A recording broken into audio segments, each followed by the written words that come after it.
पूर्व केंद्रीय मंत्री आर.के. सिंह और भारतीय जनता पार्टी के संगठन महामंत्री ऋतुराज सिन्हा का पत्ता एक बार फिर भारतीय जनता पार्टी ने काट लिया है।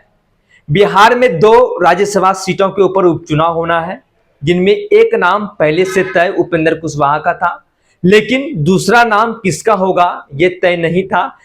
बिहार से राज्यसभा की 2 सीटों के लिए उपचुनाव में बीजेपी ने अपने कैंडिडेट का ऐलान कर दिया है। बार काउंसिल ऑफ इंडिया के अध्यक्ष मनन कुमार मिश्रा को बीजेपी ने राज्यसभा का प्रत्याशी बनाया है। एनडीए ने पहले ही तय कर दिया था कि 2 में से एक सीट पर उपेंद्र कुशवाहा को राज्यसभा भेजा जाएगा। दूसरे कैंडिडेट का नाम का ऐलान आज तय कर दिया गया।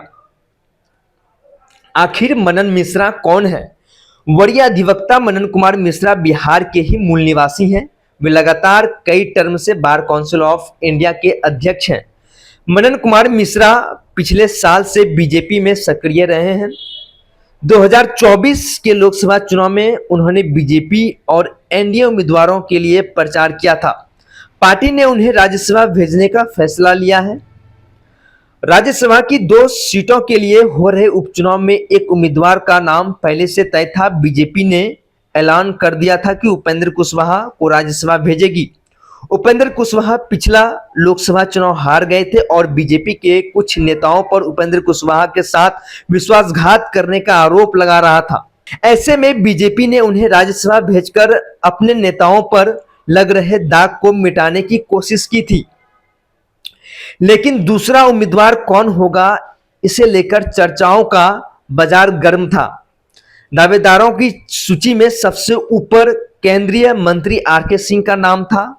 आर.के. सिंह पिछला लोकसभा चुनाव हार गए थे।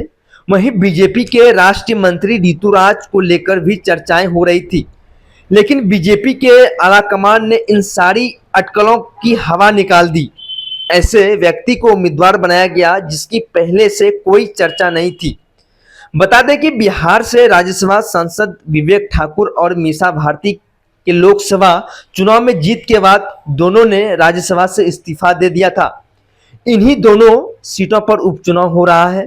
मीसा भारती का कार्यकाल 7 जुलाई 2028 तक था। वहीं विवेक ठाकुर का कार्यकाल 9 अप्रैल 2026 तक था। उपचुनाव में जीत हासिल करने वाले उम्मीदवार का कार्यकाल उतना ही रहेगा। कल यानी 21 अगस्त को नामांकन की आखिरी तारीख है। बिहार में होने वाले दोनों सीट के उपचुनाव में वोटिंग की संभावना नहीं है, लिहाजा दोनों को निर्विरोध चुना जाना तय है। पैनोरमा ग्रुप, जो सोचता है वो करता है। आपके अपने सपनों का आशियाना। ये लो, मुंह मीठा करो। आज मैंने अपना जॉब छोड़ दिया। अब हम पूर्णिया वापस जाएंगे। जॉब छोड़ दिया है? मतलब ये घर कैसे चलेगा? हम करेंगे क्या? और माँ बाबूजी क्या बोलेंगे? इसलिए मैं एक और मिठाई का डब्बा लाया। अपने बिजनेस के लिए लोन अप्रूव हो गया। अरे लोन अप्रूव हो गया वो तो ठीक है, लेकिन पूर्णिया में हम रहेंगे कहाँ? अपना घर भी तो नहीं है वहां। इसलिए तो एक और मिठाई का डब्बा अलग से लाया हूं। हमने पूर्णिया में घर ले लिया है, पूर्णिया के ई होम्स पैनोरमा में। पूर्णिया में पैनोरमा ग्रुप लेकर आए हैं ई होम्स पैनोरमा। बड़ा घर, आलीशान जिंदगी और अत्याधुनिक सुविधाओं के संग। अरे अब क्यों मुंह मीठा करवा रही हो? क्योंकि हम घर वापसी जो कर रहे हैं। घर वापसी की खुशी पूर्णिया में ई होम्स पैनोरमा के संग। ई Homes Panorama, luxurious lifestyle redefined.